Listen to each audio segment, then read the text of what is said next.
समीर एक बहुत ही होनहार लड़का था। बचपन से ही बहुत अक्लमंद। पढ़ाई लिखाई का उसे बहुत शौक था। वो एक साधारण से गांव में रहता था, मगर गरीबी के कारण वो ज़्यादा पढ़ नहीं पाया था। पढ़ने का उसे बहुत शौक था, लेकिन बहुत कोशिशों के बाद भी वो अपनी आगे की पढ़ाई जारी नहीं रख पाया। उसने सिर्फ छठी क्लास तक पढ़ाई की थी। छठी क्लास की पढ़ाई करने के बाद उसने पढ़ाई छोड़ दी और काम काज में लग गया।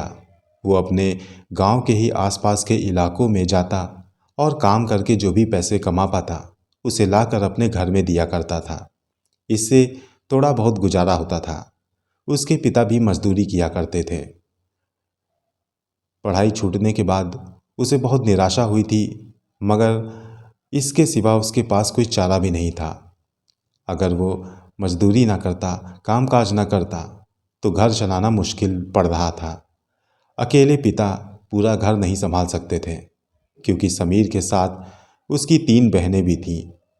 उनके पिता के ऊपर पूरा घर चलाने का बोझ था, और इसी कारण एक लौता लड़का था समीर, और उसकी पढ़ाई छुड़वा दी गई। वो जब तक छोटेपन में रहा तब तक उसने अपने गांव के आसपास के इलाकों में काम किया। जैसे जैसे बड़ा होने लगा वो दूर दूर जाकर काम की तलाश करने लगा। धीरे धीरे वक्त बीता और वो 25 साल का नौजवान हो गया। 25 साल का होने के बाद वो शहर में जाकर इधर उधर काम की तलाश करने लगा। अब वो एक ऐसा काम तलाश करना चाहता था जिसमें परमानेंट रहकर वो अपना गुजारा कर सके, अपने परिवार का खर्चा निकाल सके। इसलिए वो लखनऊ आया हुआ था। लखनऊ आने के बाद उसकी ज़िंदगी बदलने लगी थी। आइए देखते हैं कि लखनऊ आने के बाद उसके साथ क्या हुआ। कहानी आगे बढ़ाने से पहले आपसे गुजारिश करना चाहूँगा कि हमारे चैनल को सब्सक्राइब करके बेल नोटिफिकेशन को ज़रूर ऑन करें, ताकि हमारी नई कहानियों की अपडेट आपको मिलती रहे। लखनऊ आने के बाद समीर की मुलाकात उसके एक पुराने दोस्त से हुई। उसने अपने दोस्त से काम ढूंढने को कहा, तो उसने उसके लिए काम ढूंढना शुरू कर दिया। कुछ ही दिनों में उसने समीर के लिए काम का इंतजाम कर दिया। उसने समीर को एक अजायब घर में काम दिलवाया। ये अजायब घर काफ़ी बड़ा था। इसमें उसे चौकीदारी की नौकरी करनी थी। समीर तो बस काम पाना चाहता था, इसलिए उसे इस नौकरी से कोई ऐतराज़ नहीं था। सिर्फ रात भर उसकी पहरेदारी करनी थी, जिसके उसे अच्छे पैसे मिल रहे थे। समीर इसलिए भी खुश था क्योंकि अजायब घर में पुरानी चीज़ें थीं, इतिहास से जुड़ी हुई चीज़ें। और समीर बचपन से ही पढ़ने का बहुत शौकीन था। खासकर इतिहास में उसकी रुचि थी। उसने ये सोचा था कि यहाँ पर उसे देखने और सीखने को बहुत कुछ मिलेगा। वो नौकरी करने के लिए तैयार हो गया। जब उसका दोस्त उसे अजायब घर लाया तो उसे वहाँ पर सारे काम समझा दिए गए। उसे नाइट में ड्यूटी करनी थी। वो ड्यूटी करने के लिए तैयार हुआ और फिर खुशी खुशी वापस अपने घर आ गया। दूसरे दिन से उसे अपनी ड्यूटी ज्वाइन करनी थी। वो रात को तैयार हुआ और अजायब घर की ओर निकल पड़ा। वहाँ पहुँचने के बाद वो अपने डिपार्टमेंट में गया। अजायब घर को अलग अलग डिपार्टमेंट्स में बांटा गया था। हर डिपार्टमेंट में इतिहास से जुड़ी अलग किस्म की चीज़ें हुआ करती थी। जिस हिस्से में समीर की ड्यूटी लगी थी उस हिस्से में इजिप्ट से जुड़ी हुई चीज़ें थीं। वहाँ की पुरानी चीज़ें, वहाँ के सिक्के, और इसके साथ ही वहाँ पर एक मम्मी भी थी। जब समीर अपने डिपार्टमेंट में दाखिल हुआ तो उसकी खुशी का ठिकाना नहीं था। उसे यूँ लग रहा था कि वो इतिहास के समय में खोता चला जा रहा है। वो इतिहास पढ़ने का बहुत शौकीन था और उसे ये लग रहा था कि वो इतिहास को आज जी रहा है। वो वहाँ की चीज़ों को अपने अंदर महसूस कर रहा था। वो ये भूल चुका था कि वो यहाँ पर चौकीदारी करने के लिए आया है। अजायब घर बहुत बड़ा था। अलग अलग डिपार्टमेंट थे। हर एक डिपार्टमेंट बहुत बड़ा था। हर एक डिपार्टमेंट में एक एक चौकीदार रखा गया था और सभी को अपने ही डिपार्टमेंट में चक्कर लगाने रहते थे। समीर भी अपने डिपार्टमेंट में अच्छे से पहरेदारी करता था। उसकी कोशिश रहती थी कि जल्दी से एक चक्कर लगाकर फिर इतिहास की चीज़ों को निहारे, मिस्र की चीज़ों को देखे, उस ज़माने के लोगों के रहन सहन के बारे में जाने। वो रोज़ यही करता, एक चक्कर लगाता और घंटों वहाँ की चीज़ों को निहारा करता, देखा करता, उनके बारे में पढ़ा करता और जो कुछ भी वो पढ़ता उसे अपने दिमाग में छाप लेता। ऐसा करते हुए उसे बहुत दिन हो गए। वो बड़े मज़े से ड्यूटी करता, कई बार तो वो समय से पहले भी आ जाया करता। इसकी वजह से उसका मालिक भी उससे बहुत खुश था। उसे वहाँ पर ड्यूटी करते हुए 15 से 20 दिन या इससे ज़्यादा समय ही बीत चुका था। इतने दिनों में वो वहाँ की कुछ चीज़ों को अच्छी तरह से देखकर अपने दिमाग में उतार चुका था और अपने डिपार्टमेंट में उसकी सबसे ज़्यादा पसंदीदा चीज़ थी वो मम्मी। जब इधर उधर की चीज़ों को देखने के बाद उसका ध्यान मम्मी की ओर जाता तो वो उसके कॉफिन के बाहर खड़ा होकर उसे काफ़ी देर तक देखता। उस मम्मी को एक बड़े से जार के अंदर रखा गया था। उसके चारों ओर कांच की दीवारें बनाई गई थी। उसके अंदर जाने के लिए सामने से एक लॉक लगा हुआ था, मगर हर कोई इसके अंदर नहीं जाता था। एक कर्मचारी ही महीने में एक बार अंदर जाता था। वो वहाँ पर अजीब किस्म की दवाई की छिड़काव करता और वापस आ जाता था। समीर जब भी रात में ड्यूटी करने आता तो एक चक्कर लगाता और फिर आसपास की चीज़ों को देखता, उनके बारे में पढ़ता और फिर आकर उसी मम्मी के पास खड़ा हो जाता। वो उस मम्मी को देखता। उसे वो मम्मी देखना बहुत पसंद था। उसका कभी कभी अंदर जाने का भी मन करता, मगर अफसोस वो उसके अंदर नहीं जा सकता था। वो बाहर से ही कांच के चारों ओर घूमता, उस मम्मी को दूर से ही देखता और घंटों उसे घूरा करता। न जाने क्यों उसके दिल में उस मम्मी के लिए रहम जाग रही थी। वो वहाँ पर बैठकर उस मम्मी के बारे में ये सोचा करता कि कभी ये लाश भी जिंदा रही होगी, इसके भी अपने सपने होंगे, इसकी भी कुछ उम्मीदें रही होंगी, ये भी कभी अपने माँ बाप के साथ हंसती खेलती होगी, इसने भी कई सारे सपने बुने होंगे। मगर इसे क्या पता था कि एक दिन इसकी मौत होगी और इसकी लाश को हजारों साल तक ऐसे ही रखा जाएगा और हजारों साल के बाद वाली पीढ़ियाँ इसे देखेंगी। इसे क्या पता था कि मेरे जैसा कोई इंसान इसके बारे में ऐसे सोचेगा। इस तरह के ख्याल समीर के मन में आते। वो घंटों बैठकर उस मम्मी को देखा करता, अंदाजे लगाता कि उसकी ज़िंदगी कैसी रही होगी। कई बार तो ये सब सोचते हुए उसकी आंखें भी भर आती थीं। मगर फिर उसे अपनी ड्यूटी का ख्याल आता। वो फिर जाकर एक चक्कर लगाता और फिर वापस आकर उसी मम्मी के पास बैठ जाता। उसका बस चलता तो वो कभी भी वहाँ से उठ के ना जाता, मगर ड्यूटी पूरी करने के लिए उसे ऐसा करना पड़ता था। धीरे धीरे वक्त बीत रहा था और वक्त बीतने के साथ साथ समीर का लगाव भी उस मम्मी के प्रति बढ़ता जा रहा था। वो अब आता, एक ही चक्कर लगाता और उस मम्मी के पास बैठा रहता, अपने अंदाजे लगाता कि उसने कैसे हालातों का सामना किया होगा, इसका स्वभाव कैसा होगा, कैसे ये रहती होगी। इसी तरह के अंदाजे लगाते हुए वो वहीं पर बैठा रहता। उस मम्मी के पास एक बड़ी सी तख्त थी जिसके अंदर उस मम्मी के बारे में लिखा हुआ था। उसमें यह लिखा हुआ था कि वो लाश किसी औरत की थी जो 5000 साल पहले मर चुकी थी और उसकी लाश मम्मीफाइड करके रखी गई थी, जिसे सन 1962 में हिंदुस्तान लाया गया था। इसके बारे में इससे ज़्यादा जानकारी उसमें नहीं थी। समीर उसी जानकारी को जानता था और इसके आगे अपने अंदाज़ा लगाया करता था। वो वहीं पे बैठा रहता था। कभी कभी तो अब ऐसा भी होने लगा था कि वो अपनी ड्यूटी पर आता, मगर उसी कॉफिन के पास बैठा रहता। दूसरे कमरों में जाकर वो चक्कर नहीं लगाता था।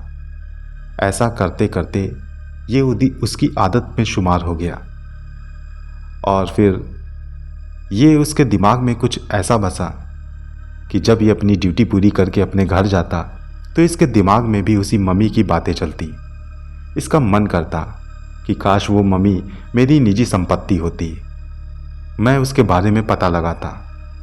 काश कुछ ऐसा होता कि मैं इसे खरीद पाता, मगर सरकारी संपत्ति होने की वजह से मैं इसे खरीद भी नहीं सकता हूँ। कुछ इसी तरह के ख्याल उसके मन में चला करते थे। वो इंतज़ार करता था कि जल्दी ही रात हो और उसकी ड्यूटी करने का वक्त हो। वो अपनी ड्यूटी करने के वक्त से पहले ही आ जाता था और अपनी ड्यूटी करने के बहाने उसी मम्मी के पास बैठ जाता था। एक दिन की बात है, जब ये अपनी ड्यूटी करने पहुंचा तो वहाँ पर इसके जिम्मे एक और काम सौंपा गया। काम ये था कि उस मम्मी की कॉफिन के अंदर जाकर उसी दवाओं का छिड़काव करना था, जिस दवा का छिड़काव हर महीने उस पर किया जाता था। ये सुनकर समीर खुशी से उछल पड़ा, मगर उसने अपनी इस खुशी का इजहार अपने चेहरे से नहीं किया। उसने काम करने के लिए हामी भर दी। उसे महीने में एक बार उस कॉफिन के अंदर जाना होता और उसमें दवाओं का छिड़काव करना होता। ये काम कभी कभी महीने में 2 बार भी करना पड़ता था। समीर इस काम को पाकर बहुत खुश था। उसे अब कॉफिन के अंदर जाने का बहाना मिल चुका था और कॉफिन के अंदर जाने का वक्त भी आ रहा था। जब इसे काम सौंपा गया उसके 2 दिन के बाद ही उसे कॉफिन में जाकर दवाओं का छिड़काव करना था। ये दवा एक बोतल में भरी हुई थी। जिस दिन छिड़काव करना था उस दिन बड़े चाव से समीर अपने ड्यूटी पर आया। अजायब घर आने के बाद जैसे ही सब अपने अपने काम पर लग गए, इसने चारों ओर देखा और फिर पहली बार वो उस कॉफिन के अंदर गया। कॉफिन के अंदर जाकर सबसे पहले तो इसने वहाँ पर दवाओं का छिड़काव किया। दवा का छिड़काव करने के बाद वहाँ से लोगों को बाहर निकलना होता था। जो भी दवा का छिड़काव करता उसे बाहर निकलना होता था, मगर समीर वहाँ से बाहर नहीं निकला। समीर वहीं बैठा रहा। वो उस चीज़ को देखता रहा। उस मम्मी के पास गया। ये पहली बार था जब वो उस मम्मी को देख रहा था।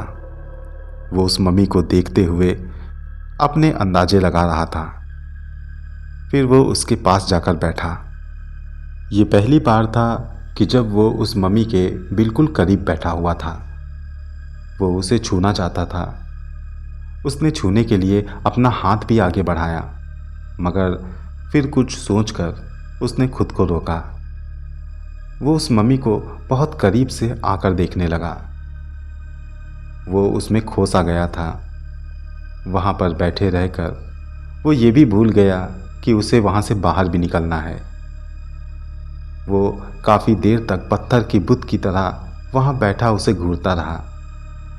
काफ़ी देर बैठे रहने के बाद उसे याद आया कि उसे बाहर भी निकलना है। वो दिल पे पत्थर रखकर वहाँ से बाहर निकल आया और फिर दवा को अपनी जगह पर रखकर वो बाहर से ही उस कॉफिन को देखने लगा। दूसरे दिन जब वो अपनी ड्यूटी पर आया तो फिर वहाँ पर खड़ा होकर उस मम्मी को देखने लगा। उसका मन कर रहा था कि एक बार चुपचाप उस कॉफिन के अंदर जाए, मगर फिर ये सोचता कि ऐसा करते हुए उसे कोई देख ना ले। वो मन मार कर बैठ गया, मगर दिल कर रहा था कि वो उसके अंदर जाए। उसका दिल नहीं माना और वो उस कॉफिन के अंदर चला गया। कॉफिन के अंदर जाने के बाद वो चुपचाप उसी मम्मी के पास जाकर बैठ गया। उसे देखने लगा। उसने इस बार ठान लिया था कि वो उसे हाथ लगाएगा। इसने अपने हाथ उठाए और उस मम्मी के चेहरे पर लगा दिए। पट्टियों में लिपटी हुई उस मम्मी के चेहरे पर जब उसने अपना हाथ रखा तो उसे अंदर से न जाने कैसी खुशी हुई। उसकी आंखों से आंसू निकल पड़े। ये अजीब सी कैफियत थी उसकी, एक पागलपन था उसके अंदर। समीर वहीं पर बैठकर कभी उसके हाथ छूता, कभी उसके माथे पर अपने हाथ रखता। कुछ देर ऐसे बैठे रहने के बाद समीर ने बोलना शुरू किया।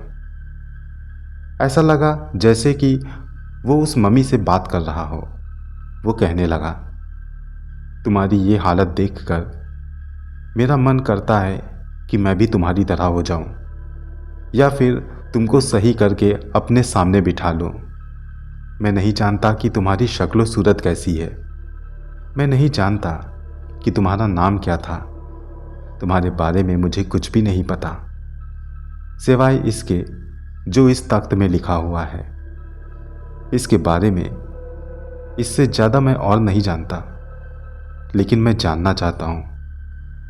मेरी इच्छा करती है कि मैं तुमसे बात करूँ। काश कुछ ऐसा होता कि मैं तुम्हारे मन की बात सुन पाता। काश कुछ ऐसा होता कि मैं जान पाता कि तुम हो कौन, कैसे रहती थी, तुम्हारे समय में क्या होता था। काश मैं तुम्हें अपना दोस्त बना पाता। काश ये हो पाता तो आज कितना अच्छा रहता। समीर इसी तरह से उससे काफ़ी देर तक बातें करता रहा और फिर उसकी आंखों से आंसुओं की धार निकल पड़ी। वो उस मम्मी के हाथों में अपना हाथ रखते हुए बोला, मैं कोशिश करूँगा कि तुम्हें अपने साथ ले चलूँ और तुम्हें अपने घर में रखूँ। इतिहास से मुझे इतना लगाव है, मैं पहले कभी नहीं जानता था। इतना लगाव मैंने कभी किसी के साथ महसूस नहीं किया। ये अल्फाज बोलते हुए समीर काफ़ी देर तक रोता रहा और फिर उस कॉफिन से बाहर आ गया। बाहर आकर उसने चैन की सांस ली। उससे ऐसे बातें करके उसे बहुत सुकून मिला था। लेकिन इस घटना ने समीर का मन बढ़ा दिया था। वो अब रोज़ यही करता। वो जब भी आता चारों ओर देख लेता और फिर उस कॉफिन के अंदर चला जाता। वो उससे ऐसे बातें करता जैसे कि वो जिंदा हो, वो उसकी बातें सुन रही हो। हालांकि उसके दिलो दिमाग में ये था कि वो एक मम्मी है, एक मरा हुआ मुर्दा जो 5000 साल पुराना है, मगर फिर भी वो उससे बड़े लगाव के साथ बातें करता। इस तरह से करते हुए वो घंटों रोता। कभी कभी तो पूरी रात उसकी रोते हुए बीत जाती। ये सिलसिला धीरे धीरे बढ़ता ही जा रहा था। समय बीतने के साथ साथ उसके दिल में उस मम्मी के प्रति लगाव बढ़ता ही जा रहा था। हाँ, वो जानता था कि वो सिर्फ एक मुर्दा है, एक मम्मी, मगर फिर भी न जाने क्यों उसके दिलो दिमाग में उसके प्रति लगाव बढ़ता ही जा रहा था। समय बीतता रहा और उसके दिलो दिमाग में वो मम्मी छा गई। एक दिन की बात है, जब वो ड्यूटी करने के लिए अजायब घर आया तो हमेशा की तरह कॉफिन के पास आकर खड़ा हुआ और कहने लगा, तुम अभी रुको, मैं बस कुछ ही देर में चक्कर लगा कर आता हूँ। ये कहकर वो वहाँ से दूसरे कमरों में चक्कर लगाने के लिए चला गया। कुछ देर के बाद जब वो सारे कमरे में चक्कर लगा कर आया तो उस कॉफिन की ओर बढ़ा। जब वो उस कॉफिन के पास पहुंचा तो उसने जो देखा उससे उसके होश उड़ गए। उसने देखा कि उस कॉफिन के अंदर से मम्मी गायब है। ये देखकर वो कांप सा गया, माथे पर पसीना सा आ गया, दिमाग कुछ पल के लिए सुन सा पड़ गया। उसकी समझ में नहीं आया कि आखिर उसके साथ ये हो क्या रहा है, वो देख क्या रहा है।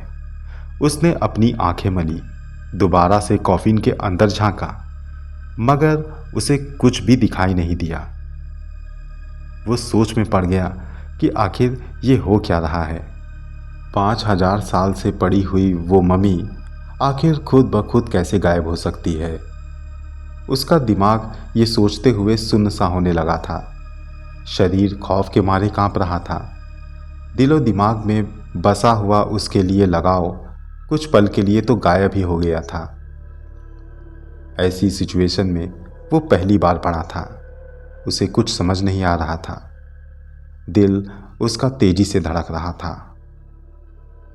आखिर वो लाश गायब कहाँ हो गई? ये जानने के लिए हमारी स्टोरी का अगला भाग जरूर देखें।